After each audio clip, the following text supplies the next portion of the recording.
Bà chụp số này tụi anh xong phát công một căn video rồi bà sala Let's Learn French. Bà chân ở trong video này đấy, chúng ta một bằng hai những pi tụm rong bạc để sai muối để miên bà sala sủng khăn ở trong bên sao bà răng. Bà chân đài dương pra tụm rong bạc để sai muối nắng cứ nớ ní nỉ bà. Chân chỉ tu tới dân tay từ khơi nơ pa nơ giang nơ jamai ở chân tay nắng nát bà. Bàn tay tròn này cứ plate cứ dương pra tụm rong nớ ní hay đừng nỉ bà. Chân thà ta nơ ní hay đừng ní nỉ dương pra giang mày. Chẳng cứ dương praในក្នុងលក្ខខណ្ឌមួយដែលបាទធៀបផ្សំនៃទម្រង់បដិសេធរបស់យើងវាមានលើសពី2អញ្ចឹងកាលណាវាមានលើសពី2អាហ្នឹងគឺយើងបញ្ចូលគ្នាឲ្យដាក់នើនីហើយនឹងនីនៅត្រង់ផ្នែកហ្នឹងបាទ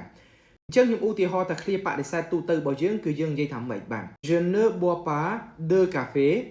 et je ne bois pas de thé Je ne bois pas de café et je ne bois pas de théអញ្ចឹងអ្នកទាំងអស់គ្នាឃើញថាធៀបផ្សំរបស់យើងមានន័យថាខ្ញុំអត់ផឹកទាំងកាហ្វេខ្ញុំអត់ផឹកទាំងតែបាទអញ្ចឹងតាក់ទងជាមួយចំណុចត្រង់នេះបាទអញ្ចឹងបារាំងគឺគេបាទពង្រួមអានឹងបញ្ចូលគ្នាគេអត់ទៅបង្កើតឃ្លាបែបវែងអញ្ចឹងទេ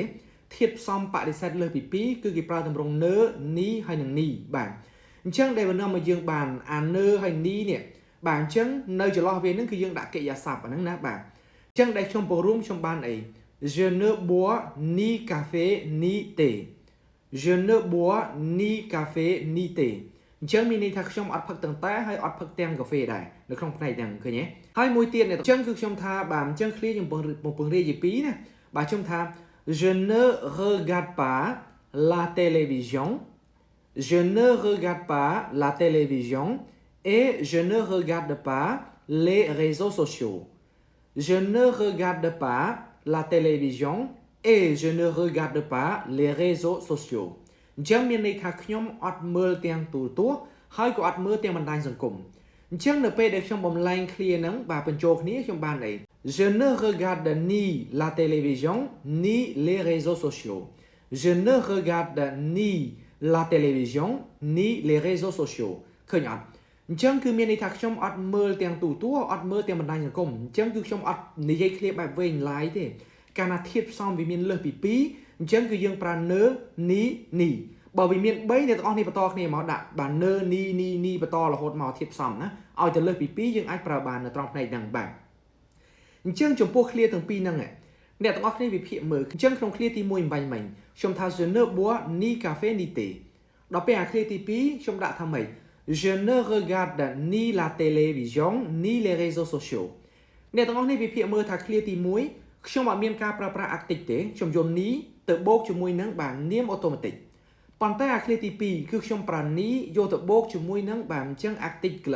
បាទអញ្ចឹងលើបាទហើយនឹងលេនៅត្រង់ផ្នែកហ្នឹងអញ្ចឹងថាតើលក្ខខណ្ឌវានឹងគឺយ៉ាងម៉េច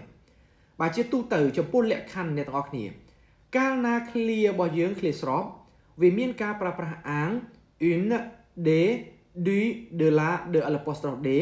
អញ្ចឹងកាលណានៅពេលដែលយើងដាក់ទៅជាទម្រង់បដិសេធនៅក្នុងទម្រង់នើនីនីនេះបាទអញ្ចឹងអាក់ទិចទាំងអស់ហ្នឹងត្រូវបានបាត់នៅក្នុងផ្នែកទាំងបាទអញ្ចឹងជាក់ស្ដែងខ្ញុំឧទាហរណ៍បើខ្ញុំដាក់ឃ្លាស្រប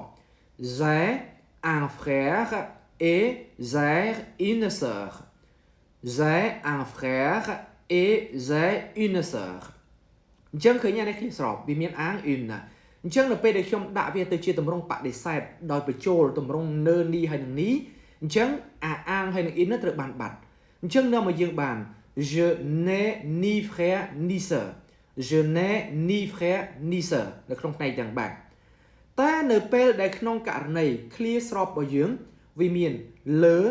ឡាហើយនឹងលេទម្រង់បដិសេធហ្នឹងគឺវារក្សាលើឡាលេដដែលនៅត្រង់ផ្នែកហ្នឹងបាទអញ្ចឹងខ្ញុំឧទាហរណ៍J'aime les chiens et j'aime les chats អញ្ចឹងខ្ញុំថាខ្ញុំចូលចិត្តឆ្កែហើយខ្ញុំចូលចិត្តឆ្មាដែរត្រង់ហ្នឹងអញ្ចឹងនៅពេលដែលខ្ញុំអត់ចូលចិត្តទាំងពីរបាទអញ្ចឹងខ្ញុំបំលែងអាហ្នឹងដោយប្រើទៅជាទម្រង់នើនីហើយនឹងនីអញ្ចឹងដោយសារតែវាមានលេអញ្ចឹងលេវាចូលក្នុងលក្ខខណ្ឌលើឡាលេអញ្ចឹងដាក់ទៅជាទម្រង់បដិសេធមួយហ្នឹងរក្សាមកវិញដដែលអញ្ចឹងនាំឲ្យឃ្លារបស់យើងបានអីជាទម្រង់បដិសេធJe n'aime ni les chiens ni les chats ឃើញទេអ្នកនរគ្នាអញ្ចឹងលក្ខខណ្ឌរបស់វាគឺវាមានន័យថាខ្ញុំបាទអត់ចូលចិត្តទាំងឆ្កែអត់ចូលចិត្តទាំងឆ្មាបាទអញ្ចឹងសរុបមកវិញ ក្នុងករណីនៃការប្រើប្រាស់ទម្រង់នៅនីហើយនឹងនីនេះអញ្ចឹងគឺយើងប្រើក្នុងលក្ខខណ្ឌមួយដែលធាតុផ្សំនៃបដិសេធរបស់យើងវាលើសពី2បាទអញ្ចឹងគឺយើងប្រើទម្រង់ហ្នឹងវាបង្រួមឲ្យវាខ្លីនៅត្រង់ផ្នែកហ្នឹងណាបាទអញ្ចឹងអ្នកទាំងអស់គ្នាចំពោះវីដេអូហ្នឹងគឺមានតែប៉ុណ្្នឹងបាទអញ្ចឹងជួបគ្នានៅវីដេអូក្រោយៗទៀតបាទអញ្ចឹង merci beaucoup over